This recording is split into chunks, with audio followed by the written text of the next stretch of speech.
क्रिश 4 का इंतजार खत्म होने वाला है क्योंकि जल्दी किया जाएगा फिल्म का ऐलान। ऋतिक रोशन फिर से एक बार बनेगा क्रिश। पापा राकेश रोशन ने दे दिया बड़ा अपडेट। इसी के साथ क्रिश 4 से राकेश रोशन की करियर में लगेगा ब्रेक क्योंकि रिटायरमेंट लेंगे सीनियर राकेश रोशन। यहाँ फिल्म मेकर राकेश रोशन ने खुलासा किया है वो और किसी भी मूवी में डायरेक्शन करने वाले नहीं है।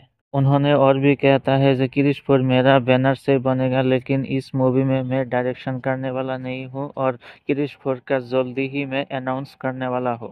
रोशन और टूर मूवी शूटिंग खत्म करके क्रिश 4 में एक्टिव होगा।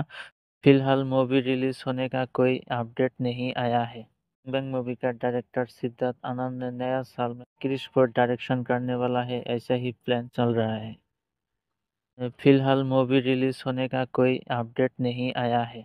मूवी रिव्यू बॉलीवुड गॉसिप सबसे पहले देखने के लिए सब्सक्राइब करें राजन और एंटरटेनमेंट न्यूज चैनल को, साथ में बेल आइकन भी दबा दीजिए सबसे पहले लेटेस्ट वीडियो पाने के लिए और लाइक शेयर कमेंट कीजिए।